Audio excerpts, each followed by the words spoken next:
Today's episode is brought to you by the Positively Grateful Resources Bundle. With a video training and dedicated workbook and some bonus personal stories, this Pay What You Want resource will guide you to a gratitude practice that works best for you. You can purchase this at positivelyproductive.com/resources. You can ask questions about your thoughts. When you have a thought, if you start to practice the awareness, and this is a really big key to self-coaching, is building your own awareness of your own thinking. And when you start to become aware of your own thinking, then you can say, do I agree with that thought? Is that thought really true? And these thoughts could be in relation to anything. It could be in relation to your job. It could be in relationship to your relationship. So you start to ask yourself, do I want to continue to invest in that thought? Or can I let that thought go? And can I choose another one? You're listening to the Positively Living Podcast. I'm your host, Lisa Zawrotny, founder of Positively Productive Systems and a productivity coach certified in positive psychology and stress management. Join me as we explore ways to live a more proactive, positive life with episodes on productivity, self-awareness, mindset, entrepreneur life, habits and systems, simplicity, fun, and more. I understand overwhelm personally as a multi-passionate entrepreneur, wife and mom to kids and cats, and as a caregiver. I'm here to help you choose what's right for you so you can do less, live more, and breathe easier. Sound good? Let's get to it. Welcome to the Positively Living Podcast. I'm your host, Lisa, and I'm a big fan of coaching. That might sound self-serving, but I say it from experience as a client. I've had many amazing coaches for both my personal and professional life, and I've learned so much from them, been so encouraged, and have taken action I didn't think I could take. As a coach myself, I've been honored to do the same for hundreds of clients, coaching them in organizing, decluttering, and being more productive and living a happier, more satisfying life. Being a coach requires tremendous listening skills and an ability and desire to hold space for a client. It also requires asking good questions. I often say, I don't have the answers for you, but I do have the right questions. Good questions can elicit incredible breakthroughs. Today, my guest, Lisa Kneller, joins me to talk about what those questions could be. Lisa is a certified insight coach, public speaker, blogger, and podcaster. She helps people recover their identity, discover their purpose, and create a life of meaningful service so they can impact their world in a powerful way. Lisa is also a certified yoga teacher and has been teaching yoga since 2003. In this episode, we cover what coaching is and why a life coach can be beneficial. And we dig into the best questions that we would want to ask ourselves if we were trying to coach ourselves. Lisa and I are approaching this in a bit of a DIY style because sometimes you may not be able to hire a coach. And because coaching yourself is always beneficial, even if you do have a coach or coaches. I've had so many times where my clients did the work on their own and came back to a session where we made even more and even faster progress as a result of their work. As we chatted, I was able to categorize the types of questions that Lisa suggested into personal mission, reflective and thoughts, visualizing, and follow-up. You'll want to listen for some very specific and effective questions that she mentions and a life coaching framework, as well as tips on what to do with the answers you come up with. Part of that is taking notes and journaling your answers. If that's a topic you're interested in exploring more, you may also appreciate episodes 109 on strategic journaling for business growth, 158 on the benefits of therapeutic journaling for mental health, and 183 on a no-fail gratitude journal approach for your busy life. And if you have multiple journals going, you may also want to check out episode 198 with my friend Emily Aborn, all about note-taking inspiration to easily organize your life. Coaching is a way to hasten transformation and to learn about who you truly are and what you can accomplish. As you explore these questions and you figure out what you want to achieve. May I remind you that productivity coaching will help you quickly and efficiently identify the steps to get you there and help you take action. If you're curious about trying it out, I welcome you to review the details of the Quick Start coaching session on the coaching page of the Positively Productive website, positivelyproductive.com/coaching. Now let's join Lisa. Lisa, welcome to the Positively Living podcast. I'm so happy you're here with me. Lisa, I love that we share a name. It is quite an honor, so I'm really happy to be here. Thank you so much for having me today. We share a name and we share some philosophies too, and I'm excited to dig in to the topic of the day. But before we do, would you please tell us a little bit about you, who you are, and what makes you light up? Oh, gosh. Well, I am a wife and mother, first and foremost.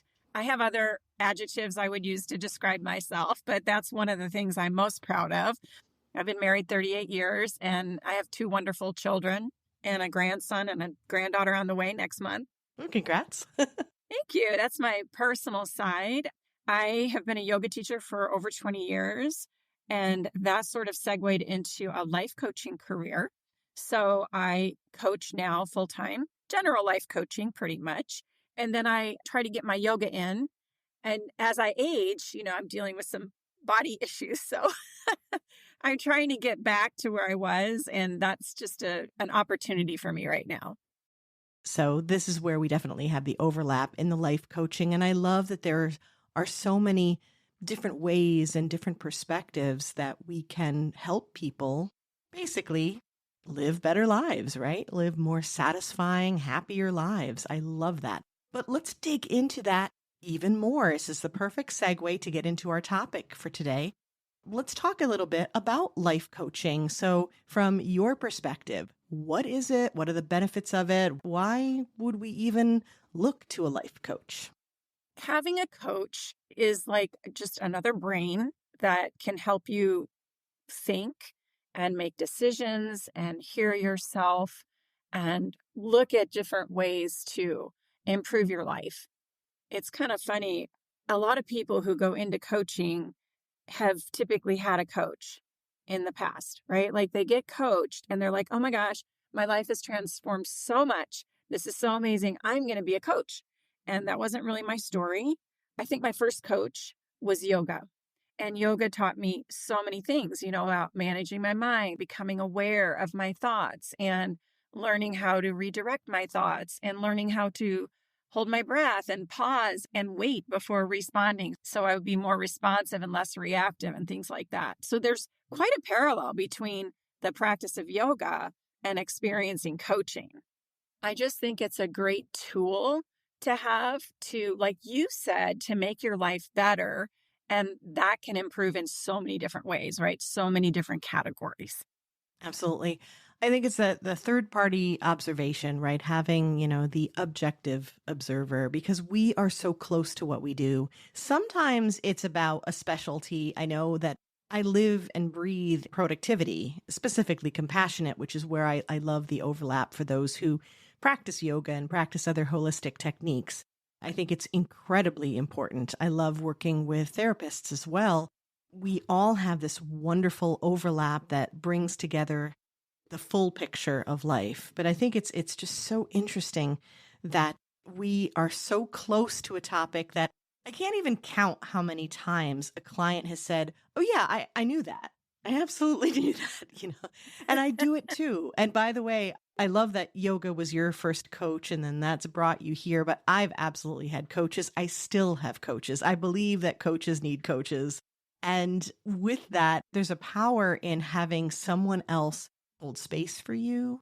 I mean, there is practical elements that I deal with, a lot of accountability of just showing up, but really that extension of saying, okay, you're seeing it like this because it's your life, your experience. And, there are psychological things going on too, right? Where we downplay what we know, what our expertise is, because we're like, but we know it. So is it really a big deal? I've known how to do this always. This is something I'm good at. It's not really a superpower, is it? other people are like, it so is. So I feel that way about yoga. I think it's incredible what you do. Ah, thank you. Yeah, that third party side of it. And I like what you said about having another brain. Yeah. I know I can always use another brain. It's good. And I love how you talked about holding space. And I would add to that, part of the holding space is the deep listening. So, how often do we get somebody who listens on another level? And, we have our friends and our family, and of course they listen to us, but they're not really looking for patterns or erroneous thinking necessarily. They're just sort of like they're in agreement with you and oh yes, I see why you're mad and they don't really offer another perspective typically. Sometimes maybe they do, but it's different. Yeah, I think if they've gone through their own coaching or therapy, they may bring something up. There might be a certain awareness, but you're right. It's not their intention. Their intention is to be supportive of you and to love you. And coaches do the same thing, but they do it in a very specific, intentional way that says, how can I assist you? How can I help you gain better perspective on what's going on and help you make choices, make changes? I think we've definitely covered a lot of benefits in there. And one other I want to highlight that you brought up is this idea that, yes, you can absolutely get benefits from your community, your friends, and your family who love you. Sometimes it is the opposite. I will say that, especially for topics that they don't understand. It can be like going in the completely different direction. But many times they're there, they want to support you, they're your biggest fans. But when you are looking for some form of transformation, whether to feel relief or to grow in some fashion, coaches, that's their specific job. That's what they're there for. And they're looking for opportunities, right? For sure. I mean, for example, I have a business coach and there's no way my husband could coach me. My husband's an attorney and he's a businessman. But he doesn't know the first thing about coaching. He doesn't know really the first thing about sales or selling coaching. And those are things that we do as coaches. We sell our services. And my coach just, number one, he gives me a lot of ideas that maybe I hadn't thought of myself. He can see areas where I can improve. And also, he's encouraging. Like sometimes you just need someone to say, you can do this. You can absolutely do this. Yeah. And I've had many people who've worked with me who are not only wanting that encouragement, but maybe wanting the sort of specific path that I've gone on as an idea, as a representative. I'm trying to think of the right way to say it, but as inspiration, let's say that. Because I can remember one specific client who came from the same area that I did, which was professional organizing, being very organized and wanting to step into the coaching realm. And I said, I'm happy to do that. Come on over. I will tell you all my secrets. I will tell you everything that I've gone through, all the lessons that I've learned. But the one caveat is that we'll do all that, but you're not stepping in to copy me. You are stepping in to discover what's best for you. And it turns out that she ended up wanting to go in more the concierge direction where she helps others accomplish things. And now she owns a virtual assistant agency and she's doing amazingly well. And so both of us came from a similar spot. I coached her and helped her discover that. And now we're in different places because you have to find your own path. But that's what a coach can do. That being said, when we say, okay, you have to be careful, you might be very close to the situation, you need outside perspective, that's not to say there can't be incredible benefit to trying to coach yourself, asking those same questions, taking opportunities, right? So what would you say, because today's topic is kind of the DIY of coaching. Yes, we absolutely want to encourage you, but there may be situations where coaching is not something that you can do at the moment. When would you say might be a good opportunity to try to pull in some coaching questions for yourself? When is a good time? Every time is a good time. Okay, so an opportunity could be any time, whether it's you have a coach or you don't. I don't think that it can replace having a coach per se, but if you can't have a coach, it can be a really good thing to still keep you going and kind of challenge you on the path. Is that right? Yes. Where I was going with that is that I'm such a fan of self coaching, even though you have a coach. So, in between your coaching sessions, in between having a coach, not having a coach, every day is an opportunity to coach yourself. I just think we need to learn the questions, maybe. And depending on what we want or need at the time, my coach says that anytime you ask yourself a question, your brain will respond. True. It's so Your true. brain has an answer for all your questions. All you have to do is ask the questions and you will get an answer. And if you don't have clarity on the answer, you can journal about it. You can, maybe talk to a friend about it or something like that. One of the things that I want to add to this, you have the questions, you're asking yourself questions, your brain's responding, and doing that even when you have a coach. I'll give you an example of how I can see that being absolutely beneficial. I have had sessions with clients where I will spend time listening to them saying, here's the question I asked myself, here's the answer, and then here's the follow-up question, and then this is what I thought about. And they will go through, and I will sit there and I'll be like, I'm just going to listen. I'm going to listen. This is amazing. And then they will get to their conclusion. And I'll be like, and there you have it. But the encouragement of having the conversation of like saying, I better think about this before I talk with Lisa again, then going over the details. And then it speeds along what we do. That's the thing that I absolutely love. It's kind of like when you go to work out with a trainer. You learn new things and you try things and they push you and you're working together and then you leave and then wait and you don't do anything until the next time you go to see them. Like, I don't think that would Well, work. that would be me with the trainer, but I'm not saying we don't do it. I'm just saying it's not as effective. yeah, it's absolutely not as effective. Trust me. I love that you're a fan of the self-coaching. And yeah, so that's what I wanted to dig into. And you said it yourself, but let's figure out the questions. So do you have some advice for us on the questions that we could ask ourselves that may be most beneficial in between these sessions or maybe in lieu of them if we can't work with a coach? It really kind of depends where you're at. A lot of women I work with are contemplating their life purpose. They're in reinvention mode. They're women whose children have grown and they're leaving the nest. And there's 3 questions that I put out there for them to ask themselves. So this is an example of what you're looking for. So the first question is, who am I? Who am I? Let's just get down to who am I without all my roles, without my name, without all the things. And to really dig into that, we understand the world through language. So we do have to come up with some adjectives or words that describe who we are. But I'm thinking words like I am love, I am kindness, that kind of thing. That's the first question I would put out there. The second question is, what am I doing here? What's my vocation? What's my purpose for being here? And then you have to dig into that because you'll be like, well, what's my history like? What have I learned? What am I good at? What have I studied? What are my skills? Those kinds of things. And then the third question is, where am I going?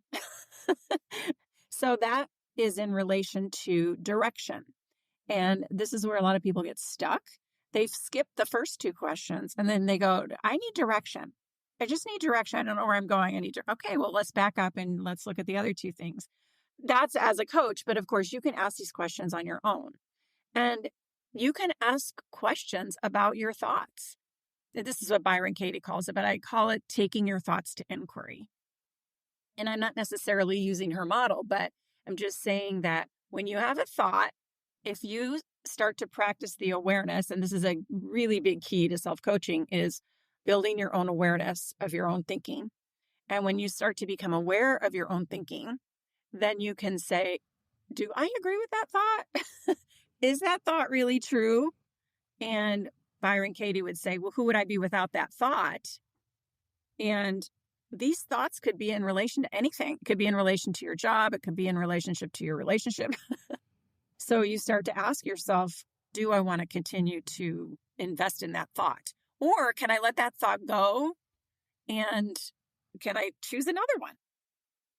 I'll start with that one and then we'll kind of back up because I like the other three. So we're kind of creating categories here. So that one first set feels a little existential, which I love. The philosophy minor in me gets very excited about that. In its own category, I actually really like the ask questions about your thoughts. And you gave some great examples of, do I agree with it? Is that a thought that is accurate? What would I be without that thought? And I was thinking of something else where it's like, asking the question, and now we get into like different levels of where did that thought come from? Let me give you a quick example of this is a real thought that everybody has sometime during their life. Well, let's say you're in a relationship, right? I've often, said to myself about my husband, what a jerk. He's such a jerk, right? Where does that thought come from? I think that thought comes from a thought that I have that whatever he said or did or has done has irritated me, made me mad, or I think it's off base or whatever. It could be whatever. Now, most of us are just going to run with he's a jerk, and they're going to sit with that for a while and they're going to believe it. And what I've come to do is just start asking myself, is that really true? Is he really a jerk? And I'm like, no, he's not really a jerk. He's really a nice guy. He's just imperfect like the rest of us. Well, maybe I'm the jerk. And then you have to ask, is that really true? Maybe in this moment. Maybe in this moment, I'm being the jerk. So, that's just one example of a real thought I think people have about other people. You could have thoughts about the driver in front of you. Oh my gosh, how many times are we swearing at the person, calling them names or whatever? I like to reframe all those kinds of things. I like that. So I think the question there, so the takeaway today is when you have certain thoughts, maybe the starter question is that really true? And then taking it from there. And I want to back up real quick to that 3-question set that I love. It's big. And I get that when we're like, hey, what are the most effective life coaching questions you can ask yourself? You're like, wow, that is a big scope. So we are trying to bring it down and simplify it. And I love this idea of this sort of the who, what, where. And I want to highlight something that you mentioned about that, which is without your roles. Because even at the beginning of this conversation, I do it all the time. We all do it. And you're like, okay, so let me list off the things. I do it too. I'm a wife and a mom to kids and cats, and I'm a business owner, and I'm those are the roles. But like trying to go a little deeper into who are you? And sometimes maybe you can come up with alternative questions to that. If you're struggling as a prompt, say, what am I about? Because I love when you said, I am love. If you were to say, well, what am I all about? And I'd be like, oh, I'm about love and kindness and compassion and hope and ideas and creativity. And, so it's easier for me with that kind of prompt. So these are the questions, but also feel free to adjust the questions. Then the second one, what am I doing here? That goes to purpose, which I love. And then the third being where am I going in the direction? And you're right, you really need those other two first.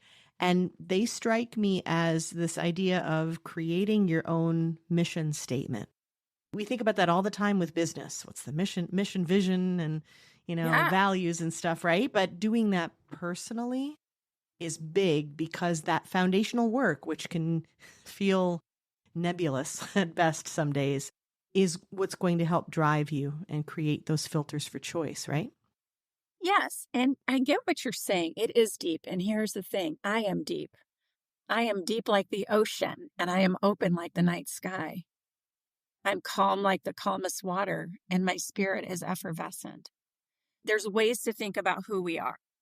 And you could ask yourself the question, this is a very typical question in coaching, and you've heard this question. If I were to wave a magic wand, or if you could wave a magic wand, where would I be a year from now? Or if you don't like your life where it is, what would it look like if you were happy and things were better? Like, what would that look like? And then I always like to go back to those questions. But you can start there. You can start at a little more surface level. My tendency is to try to organize thoughts. Actually, that's what I do as a coach. I organize a lot of thoughts to help figure out where we're going. And the way that I see it is how you've described the categories, if you will, of these kinds of questions that we can be asking ourselves. One relates to kind of us as a person, the overall purpose or the overall mission, personal mission. One relates to our thoughts and questioning those. I love that, taking your thoughts to inquiry. That's a really great phrase. And then the third that you've just described is the questions that prompt visualizing. Yes. Yeah, I love that. That feels really good. I mean, those are like three spaces, who we are as people, our personal mission, what we're thinking and being curious about that practicing that self-awareness with questions relating to that. And then what we visualize, basically where we want to go, what we want to change, what life could look like, and keeping that open. I think that's fantastic. Is anything else coming up for you? We're like, I really want you to think about fill in the blank. You talked about vision. And then what happens when you're creating a vision is you doubt yourself. Like, oh, that sounds really beautiful, but who am I to do that? How could I possibly do that? Or I'm afraid. There's no way I have that I could do that. So that's where some more questions start coming in, right? That you could ask yourself, well, what am I afraid of? What is holding me back? What are the obstacles that I see in front of me? And obstacles are real and or perceived. Like someone might say, I don't have any money to do such and such. And I totally get that. It's like, okay, maybe you don't have any money to get that, but let's look at ways we could create that. And you would have to ask yourself, how could I create that? If this is an obstacle and this is in my way, what are the possibilities of getting around or over or through that obstacle? Oh, I like that. Yeah, we have this order talking about our personal mission and who we are as people, making sure that we're questioning the thoughts that are coming up, working on visualizing, but then also following up with the visualizing because it's human nature, right? It's very natural for us to have objectives and perceived or real obstacles. So as soon as you said that, I was thinking, oh, you can kind of bounce back to asking some of those questions like, I can't possibly do this. Who am I to do this? You can go back to those questions like, is that true? But if it's perceived or you're like, I don't have the money to do that, you might be like, well, that is kind of true. If you look at my bank account, that's not where I can invest right now. Then that does encourage you to follow it up with, well, how could I change that? And so it's being curious of, okay, fine. I've figured out a specific thing that is blocking the path to what I'm visualizing. What could I do? And so it's not just about what questions can we ask, but making sure that we keep with the follow-up questions, right? Yeah. And staying curious. That's why I love that you said the word curious. Like that's a word I am really trying to internalize more because I am a curious person, but sometimes I go straight to judgment or I go straight to, I think I know the answer to this thing, which is way more complex than what I really understand. I need to learn, and I'm working on this, to back up and just be curious, just be continually asking the questions. I love that you highlighted the word curious. We've talked about it so many times on the podcast. I mean, here we are over 230 episodes, and so many times when we talked about fear and change and transformation. I've talked with Valerie Friedlander around mindset and in how we can, trust ourselves again. And all of that comes down to curiosity means that we're questioning, but we're leaving the judgment at the door. And that's so important. Yes. Okay, I love this collection. We don't want, the whole point of this is it doesn't need to be overwhelming. Yes, these can be challenging. There's a difference between simple and easy, but these are effective when you start to answer them and when you keep asking yourself these questions and answer them because life changes, you change. Sometimes the more that you ask yourself, the better your answer can be in terms of getting real and deep and effective. Is there anything else that you want us to walk away with today when we're thinking about how we can start to coach ourselves? Well, the biggest thing is using what Brooke Castillo calls the model. Brooke is the owner of the Life Coach School, and she teaches the model, which is CTFAR. And you write down your circumstance, no matter what it is, and always understand that the circumstance is neutral. It's not good or bad, it's what we think about it. So the T is for thoughts. What am I thinking about this circumstance? The F is feeling. What am I feeling about the thought? And then there's action and results. So CTFAR. So if you want to look up that model and learn it, it's a great way to journal and really be able to work with your thoughts. It's called thought work, but it's interactive, you and the paper and the pen. I love that. The final aspect there that you've mentioned is ask yourself these questions and be sure to capture the answer, journal it. And you can be creative if you like to externally process. You could ask these questions with a friend and answer them and record what you're saying. Or, just grab your voice memo as you're walking around and say, okay, I'm answering this question today. Who am I? Who am I today? I'm someone who listened to Wilson Phillips and feels like I'm really going old school. Hold on.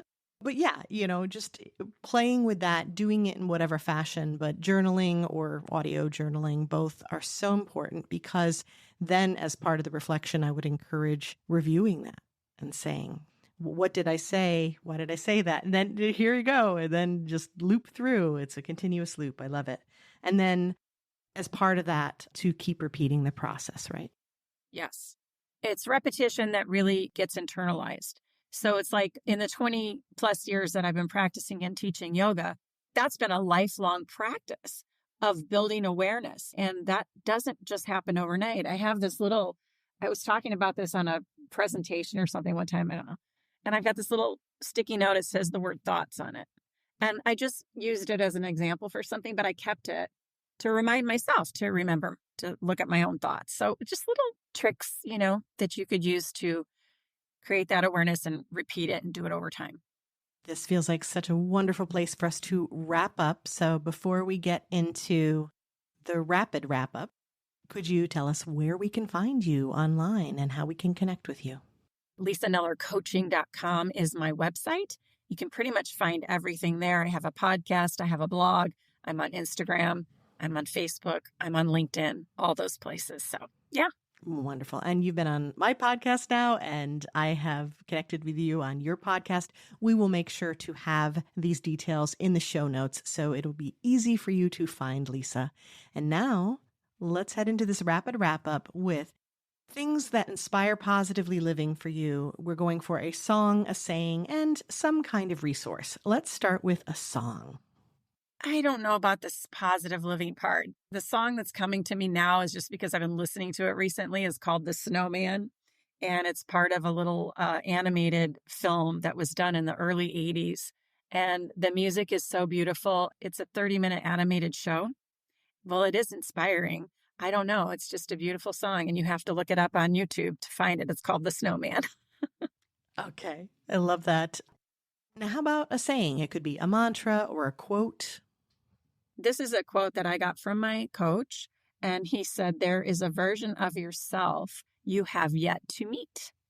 And I love that because we are always changing. We are always finding new parts of ourselves, new strengths in ourselves. There are other versions of us, some we haven't met yet. I love that. It's looking to the future and looking to the possibilities. All right. And lastly, some kind of resource. It could be a book or an app, just something that helps make life better for you. I'm such a big believer in feeding your mind every single day with something positive. And there's an app out there called Mind Tracks. It's mindtrx.com.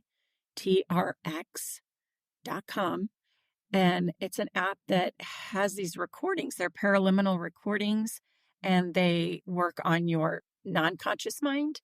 And there are all kinds of categories. So sleep, health, relationships, business, abundance and money, prosperity, all kinds of things. And it's just positive listening.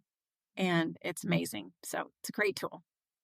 I love that. I'll add that to the show notes as well. And let's have a little bonus round here. This is last, but definitely not least. I'd love to share some gratitude with you today. So what or who contributes to positively living for you? Well, besides you, Lisa, you inspire me. I am going to say my coach, Eric, because he does a daily motivational call every day, Monday through Friday. And it's 15 minutes. And he's so positive. He always says, if you're right handed, take your right hand. If you're left handed, take your left hand. And pat yourself on the back for being here today. I love that. Okay, shout out to Eric. That's beautiful. Well, speaking of gratitude, I am also so grateful for you. I'm grateful we connected and that we've been able to collaborate like this. And thank you, Lisa, for shining your light so beautifully in this world and for sharing it with us. Thank you also, Lisa. Such an honor. And I'm so grateful too. Thank you very much.